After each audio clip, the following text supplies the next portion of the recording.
desde já, em nome da Associação Médico Espírita de Ribeirão Preto, agradecer a presença de todos. E para que possamos dar início ao evento dessa tarde, nós vamos convidar o senhor Carlos Alberto Fonseca, presidente da USE de Ribeirão Preto, para fazer parte da mesa.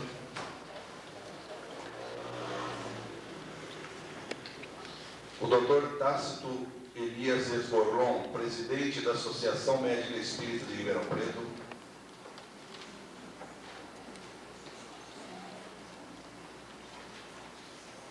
O Dr. José de Almeida Júnior, da Associação Médico Espírita de São Carlos.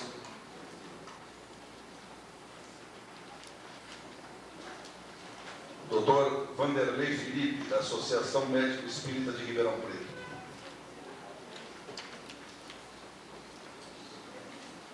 Dr. Leopoldo Daré, da Associação Médica Espírita de Ribeirão Preto.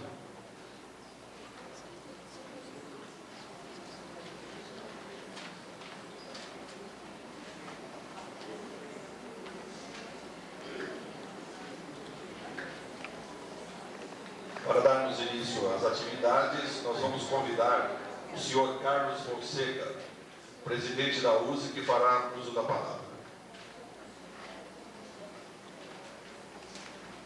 Boa tarde, senhores e senhoras. Nós estamos sendo convidados a fazer a prece inicial. Nós pedimos a todos o recolhimento necessário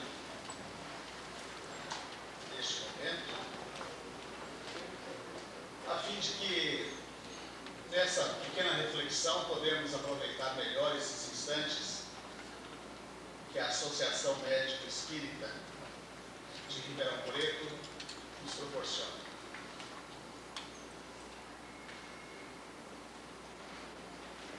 Com um pensamento fraterno, de saudações cristãs, nos abraçamos nesse instante em pensamento,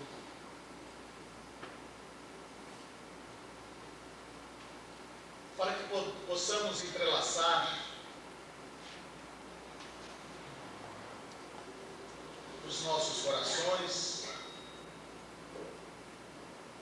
na alegria, no amor, nessa convivência educativa, onde todos nós podemos fortalecer as nossas convicções cristãs,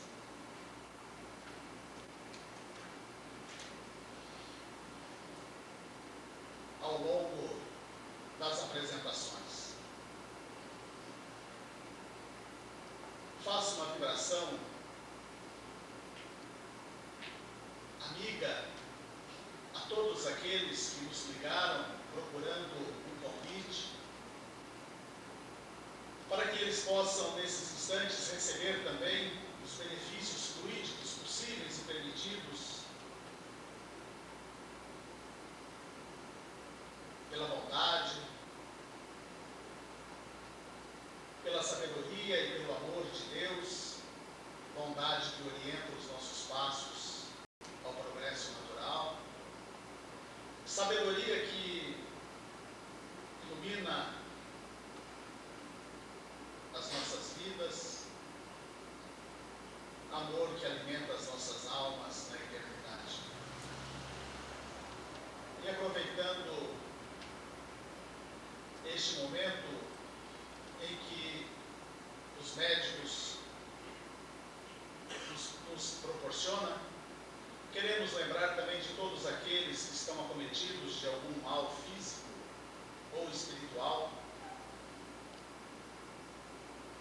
que possam receber também os benefícios que, porventura, somos capazes de transmitir em pensamento,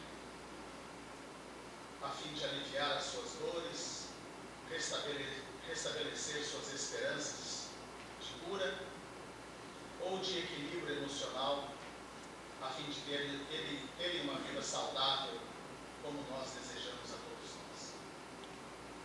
Muito obrigado. Bem, na abertura desse primeiro seminário, promovido pela Associação Médico Espírita de Ribeirão Preto, nós queremos, em nome da União das Sociedades Espíritas, cumprimentar a diretoria da AME pelo muito que já vem realizando em nossos meios, sendo que a entidade ainda não completou um ano de gestão de vida, de gestão jurídica, de constituição. Certa vez nós viajávamos com o Dr. Tássito para Santa Rita do Passa Quatro, ele iria fazer uma palestra, e nós conversávamos a respeito da necessidade de as entidades, os profissionais, né, se reunissem com a entidade de cunho espírita para contribuir com o movimento de nossa cidade, de nossa região. E o Dr. Tássito também já estava nessa expectativa, talvez esse nosso encontro tenha sido favorecido pelos espíritos que nos orientam. E dali então a USE, através do seu departamento de contabilidade, providenciou a regularização da entidade.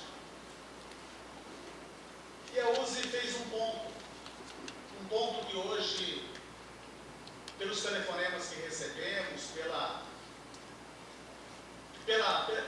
por todos aqueles que queriam estar aqui presente e não estão, pelas cidades de São Joaquim da Barra, Sertãozinho, Caraguatatuba, que já estão na fila para receber este encontro, nós percebemos que este ponto em que a USE contribuiu, fez o seu dever, se agigantou tanto, não este ponto, mas a finalidade, os objetivos da entidade, que hoje nós temos certeza que o que a USE fez, a União das Sociedades Espíritas, passa a ser agora um papel de prateleira,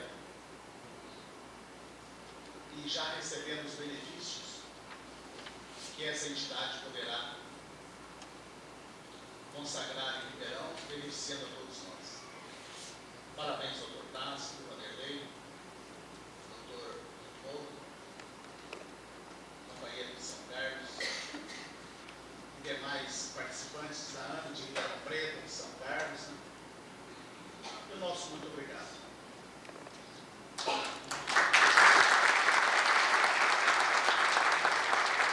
Para fazer uso da palavra, o Dr. Tássito Elias Esgorlon, que é o presidente da Associação Médico Espírita de Ribeirão Preto. O microfone que eu acho que fica mais fácil, que eu ficar me curvando, mas a AME está completando, né, seu Carlos, um ano, agora em novembro, né? Como que passa rápido, parece que faz um mês. Estamos reunindo, eu sempre lembro da palavra do Cristo que falava que muitos serão chamados e poucos escolhidos. E é realmente o que ocorre. Eu lembro que eu estava numa reunião na AME em São Paulo, há 3 anos atrás, a doutora Marlene Nobre, que é presidente da AME do Brasil, ela falou: eu sei, Tássio, que aqui nós estamos com 40 presidentes de AMEs. Todo mundo fala que vai fazer, e vamos para frente, vamos estudar, e vamos promover, mas eu sei que são poucos que vão fazer. E eu lembrei do Cristo nesse momento, falando realmente aquele modelo e guia, o espírito mais evoluído que reencarnou aqui nesse planeta, deixou a lição, e eu quero dizer que vocês são exceções e estão de parabéns. Eu lamento por muitos que queriam estar aqui, nós temos 250 lugares somente, mas foi com muita alegria que hoje eu chegando aqui, a funcionária Silvia falou: doutor, hoje de manhã teve um congresso de pediatria aqui, todos reclamaram, tinha uns médicos que estavam no andar reclamando, por que não fixou no andar, por que não avisaram mais, que esse congresso, esse seminário deveria ser feito em 2 dias e não um dia só, para as pessoas aproveitarem. Então, a gente observa que as pessoas, no meio médico, que a gente mexe muito com a matéria, somos muito materialistas, enraizados naquela ciência, mas não devemos esquecer que o ser não é só 100 trilhões de células que nós estamos vendo para cada um. O ser tem vários tipos de inteligências, o ser é muito mais completo. O médico não tem que ser responsável pela doença, o médico tem que ser responsável pelo doente. E o doente é formado por espírito e matéria. Então nós temos que realmente tratar o espírito também, porque muitas vezes a doença na matéria é consequência da doença no espírito. E não adianta o médico ficar tratando só a consequência e esquecer de tratar a causa. Nós temos que conscientizar. Por que a árvore tem uma raiz tão pequena e consegue se manter em pé? Como? Essa natureza magnífica. Então o nosso papel aqui hoje é realmente trazer o conhecimento e mostrar a posição em certos temas, para que existam pessoas antes do seminário e depois do seminário, e tenho certeza que muitos desencarnados e encarnados aqui presentes vão sair com um pensamento diferente, com um novo quebra de paradigma. E aí nós vamos conseguir mudar o mundo. E aí nós vamos conseguir melhorar os nossos netos, porque nós estamos melhorando. Então nós só conseguimos melhorar as pessoas com exemplo. Então nós temos que dar esse exemplo e depende de nós. Nós estamos sempre buscando. E buscando o quê? O que será que nós buscamos aqui nessa vida? Muitos bens materiais, eu não conheço ninguém que levou. A gente sabe da importância do dinheiro, porque o dinheiro não traz a visão, mas traz o óculos. O dinheiro não traz a cultura, mas traz o livro. Mas não é só isso que temos que buscar. E para buscar, nós temos que tirar as capas do orgulho, da vaidade, da arrogância. E principalmente a capa da ignorância. Porque a ignorância é questão de tempo no nosso planeta. Um tempo que ainda está por vir, que vai se acabar. Então eu espero que cada um de vocês, depois que saírem daqui, busque algo mais, busque coisas diferentes, busque compreender o que é essa doutrina que está longe do dogmatismo e que vem mostrar a realidade, a verdade, que muitos realmente têm medo de encarar, que muitos realmente preferem fazer um cheque no final do mês e melhorar a sua consciência. A consciência não se paga e não se compra, a consciência se adquire. É contra isso que nós temos que trabalhar. E se querem evoluir, temos que trabalhar. Obrigado, e que não vou me estender porque o tempo é curto, e vamos para o nosso seminário trabalhar. Obrigado. Iniciarmos o nosso ciclo de estudos, nós vamos fazer uma alteração na ordem aí dos estudos, porque o Dr. Tássio nos avisou que o Dr. Marcelo, que seria o primeiro palestrante, ele está com problemas no aeroporto em São Paulo, então ele não conseguiu ainda sair para Ribeirão Preto, mas se ele chegar ainda em tempo, ele também vai participar. Então, houve uma alteração. Nós vamos então, dando início ao nosso ciclo de estudos dessa tarde, nós vamos começar com o tema A Medicina à Luz do Espiritismo. E quem vai desenvolver para nós é o Dr. José de Almeida Júnior, da Associação Médico Espírita de São Carlos.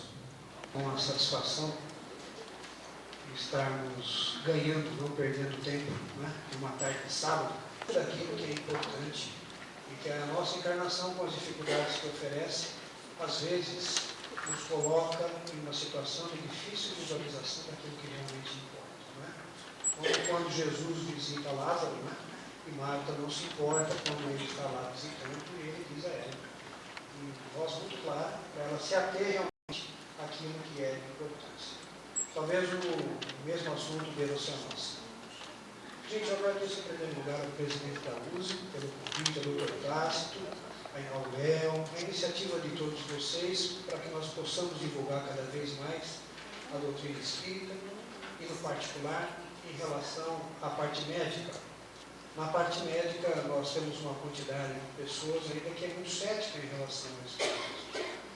Infelizmente, mas por motivos claramente atrelados ao processo evolutivo, é isso? Se alguém pedisse para mim resumir a doutrina espírita em uma palavra só, alguns resumiriam em caridade, eu diria a vocês que a palavra seria evolução. Tudo evolui, tudo, em todos os aspectos e sobre todas as ordens.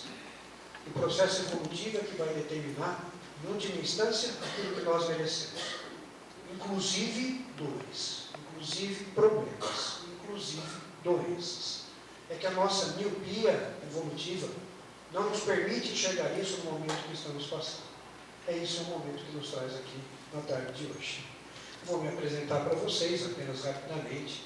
O objetivo não tem nenhum slide de currículo, nada disso, mas às vezes uma pessoa ou outra pergunta, como lá de fora, né? Então, a minha formação, eu sou graduado em Medicina pela Faculdade Estadual de Medicina de Marília, fiz uma residência médica em Cirurgia Geral, uma residência médica em Cirurgia Plástica, que é a especialidade que eu exerço lá em São Carlos, e fiz um fellowship na Universidade da Califórnia, há uns 10 anos atrás. Estou atualmente fazendo um doutorado na Faculdade de Medicina da USP. Essa é a minha parte profissional. Na parte relacionada à doutrina espírita, né, nós fazemos parte do nosso lar em São Carlos, onde quem tiver interesse e gostar, são convidados a visitar. É uma creche que foi fundada por várias pessoas, entre as quais um grande percentual da minha família. Meu tio, que hoje é o atual presidente, meu pai e uma série de outros irmãos que vieram aí cumprir uma missão que estavam destinados. A gente atende hoje cerca de 250, 280 crianças e temos um centro espírita atrelado a ela. Funciona concomitantemente sob a gerência de um conselho deliberativo, do qual eu sou o atual presidente. Mas vamos lá, gente, vamos dar início. Para poder falar disso, eu preciso lembrar, eu fiz uma revisão disso nos últimos 10 anos, de quem nos antecedeu, de como surgiu e como é vista a medicina no seu aspecto espiritual. O primeiro deles, Hipócrates de Cos, 460 anos antes de Cristo. Hipócrates se baseava em Asclépios. Eu vou falar um pedacinho da mitologia só para entender o que significa. Asclépios, na verdade, gente, era tido como um deus que se apaixonou por Atena. Na verdade, do filho foi dada a origem e foi cuidado por um centauro. Lembra lá, metade gente, metade cavalo? Muito bom. Asclépios saiu curando todo mundo e ficou famoso, né? Até o dia em que ele bateu de frente com Hades. Hades é o deus da morte, né? E Hades rebelou-se contra Asclépios, fazendo com que ele voltasse para o limbo, né? Zeus foi obrigado a retirar Asclépios aí da jogada, da briga. Do ponto de vista de mitologia, não vale muito, não tem muita importância. Do ponto de vista médico, tem bastante. Sabe por quê? Porque esse é um dos principais equívocos dos médicos, na nossa modesta maneira de ver. Primo non sere. Primeiro cuidar. Primeiro amparar. Primeiro auxiliar. Depois, se possível, curar. Com o grande avanço que a medicina obtém, aliado a uma grande dose de entusiasmo de nós médicos, às vezes nós nos aventuramos a fazer coisas que nem sempre somos capazes. Ou somos, e a pessoa não detém o degrau evolutivo que permite a cura para determinada doença. Ou seja, humildade é o último degrau da sabedoria. Buda, Siddhartha Gautama. Primo non sere. Na verdade, é importante conhecermos as limitações que a medicina, nós e a pessoa que pretende ser tratada obtém. Tudo depende da sua bagagem espiritual. Tudo depende da classificação, que eu vou falar rapidamente, de doenças kármicas, não kármicas e doenças kármicas modificadas. Mas Hipócrates, gente, deixou um tratado com 53 escritos. E foi muito utilizado, e foi o primeiro precursor, não por acaso, é considerado o pai da medicina. Ele baseou o seu exame médico nos órgãos dos sentidos. Então, pela primeira vez, um médico na história se baseava naquilo que via, palpava, sentia, cheirava. Aí tinha as bases e as origens do exame físico na medicina. Começou com Hipócrates. Muito bom. Depois nós temos Cláudio Galeno. Cláudio Galeno estudou em Alexandria. Alexandria, gente, para quem gosta de história, leia o livro do André Luiz, A Evolução em Dois Mundos, O Homem Integral de João Peruges. Muito bons. Tá? E traz para nós um grande subsídio em relação a isso. Alexandria foi um grande berço de espíritos evoluídos, assim como foi Atenas. uma encarnação determinada de espíritos com objetivos específicos de alavancar a humanidade em uma determinada época do tempo. Vejam só, Cláudio Galeno nasceu em 129 depois de Cristo, estudou em Alexandria e na Ásia Menor, Pernísia, para ser mais exato. Deixou mais de 100 trabalhos, todos com dissecção de animais, e atribui-se uma boa parte de seus erros porque as dissecções não eram feitas em seres humanos, eram feitas em animais. Com Cláudio Galeno nós descobrimos o que era bile. Pela primeira vez alguém escreveu bile nessa época, com Cláudio Galeno. Seus estudos acerca de procedimentos cirúrgicos são utilizados até hoje, naturalmente que com ressalvas, tendo em vista as limitações que a medicina oferecia na época. Depois de Galeno, a medicina passa por um período de obscurantismo gigantesco. 1400 anos se passam. Nesse período, a medicina é ensinada nos mosteiros, nas igrejas, é retraída. Um grande ataque às doutrinas religiosas e àqueles que as defendiam faziam com que as pessoas fossem assassinadas rapidamente, julgamentos sumários sem nenhum direito à defesa. Isso faz com que sejam recolhidos e poucas pessoas passam a administrar o conhecimento nessa época. Isso só vai terminar depois de 1400 anos, na época do Renascimento, que não por acaso tem esse nome.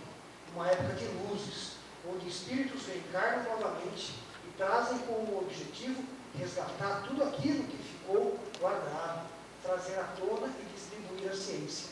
Que, aliás, essa é a tarefa de todo pesquisador, essa é a tarefa de todo médico, essa é a tarefa de todo profissional. Na nossa maneira de ver, a ciência não tem nome. Se eu aprendo alguma coisa, eu trago para vocês. Se ele aprende, ele traz. Se ele aprende, ele traz. É assim. Se é bom para o meu irmão, é bom para mim. Enfim. Essa é a nossa maneira de ver as coisas. Paracelso. Paracelso, gente, foi um dos grandes. Nasceu num berço privilegiado e foi morrer em Salzburgo, na terra de Mozart. Seu pai era médico, ensinou-lhe astrologia, física, e uma série de outros conhecimentos. Paracelso, na verdade, veio a se interessar por esse tipo de medicina, porque ao tentar tratar um grande amigo, esse amigo veio a desencarnar.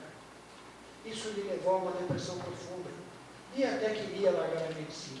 Chegava a dizer que a medicina nada mais servia do que aliviar dores. Vejam só, se vocês observarem toda essa sequência que eu vou mostrar para vocês, tem mais 2 ou 3 nomes, não mais do que isso, para nós não nos estendermos, a maioria deles, para não dizer todos, estavam insatisfeitos com aquilo que de conhecimento havia para a época. E pela primeira vez, de Cláudio Galeno a Paracelso, atribui-se problemas emocionais, problemas de ordem mental, não só ao aspecto físico. Pela primeira vez, você encontra algum estudo, alguém dizendo que uma pessoa pode estar doente não só pelo aspecto físico, mas também por um problema mental. A mente, na verdade, poderia produzir doenças também. Aí nós temos esse início. Hoje em dia, a medicina vai evoluir bastante. E quando eu passo com o carro pela marginal, voltando para minha casa, depois do consultório à noite, eu vejo um monte de gente correndo, fazendo exercício, passaram nos seus cardiologistas, fazendo dieta, não é isso? Evitando carnes, comendo verduras. Eu acho isso muito saudável. Afinal de contas, hoje em dia, quem estiver nascendo hoje tem perspectiva de viver até os 84, 85 anos, segundo as últimas estatísticas. Mas agora é o caso de perguntarmos, e para o espírito? Quem cuida do espírito? Quem está fazendo o tratamento para o espírito? Que é a real essência do ser. Não é? Que poupança você faz hoje? Não é? Ganhar dinheiro é preciso, a gente depende dele, mas tem um ditado que me agrada bastante, oriental, que diz o seguinte: um pouco de dinheiro resolve problemas, muito atrai. Isso é algo que a gente precisa ter em mente. Porque se nós perguntarmos nessa sala, ou em qualquer outro lugar, quem não gostaria de ter um pouco mais de dinheiro, ou ser um pouco mais bonito, ou qualquer coisa assim, ou se puder os dois, não é isso? É difícil de achar alguém que não quisesse um ou outro. Mas, na verdade, Deus dá o frio conforme o cobertor. Nós temos, na verdade, aqui aquilo que nós precisamos e que merecemos para levar adiante essa encarnação e conseguir superar as nossas dificuldades espirituais.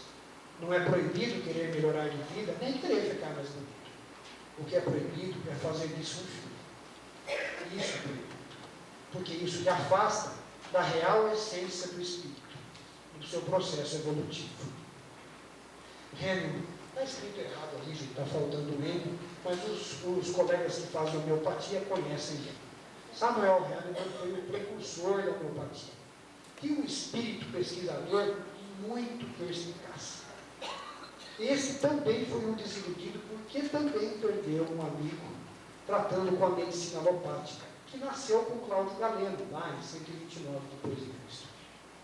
Hahnemann tem algumas características.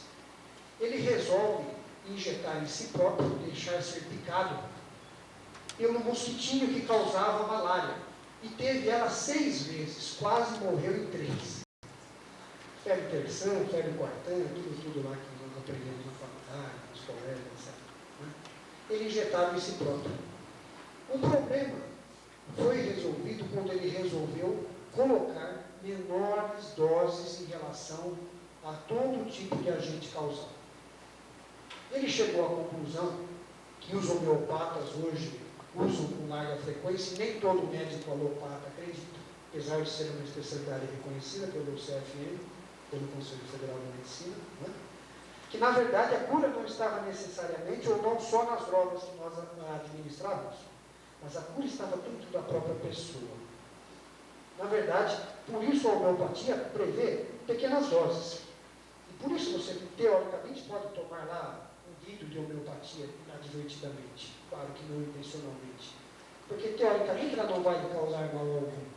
Ela induz o seu organismo a respostas. E, na verdade, é o organismo quem o trata. Na verdade, gente, nós vamos falar um pouquinho para frente, vocês vão ver que é por isso que a acupuntura funciona. Porque as raízes da acupuntura não são estritamente físicas. Eu não faço não, hein? Faço com a acupuntura. Mas a acupuntura funciona por isso. Pelo espírito, esse lúcido desconhecido. Né?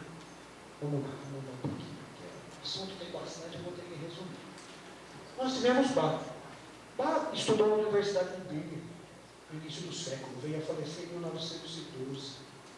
Ele também foi um desiludido com a medicina atual. Ele foi o precursor dos florais. Florais, gente, fitoterapia, não são reconhecidas pelo Conselho Federal de Medicina. E nem eu prestei isso para ninguém. Não vou dizer isso para vocês, não. O que é importante reconhecer em Bach é que ele identificava que as pessoas com problemas emocionais desenvolviam doenças com muito maior frequência. Isso é importante. Ele deixou um tratado extenso, bonito, que vale até a pena de ser lido. Tá? Ele chega a classificar as pessoas conforme os seus graus de depressão, de patologias psiquiátricas, de doenças orgânicas, segundo o grau de comprometimento que essas possuíam quando estavam adoecidas psiquicamente. Bom, gente, essa é a nossa forma de ver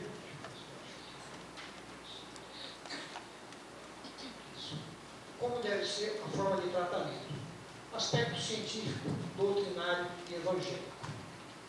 Não vou dizer para vocês que a doutrina espírita seja o único caso.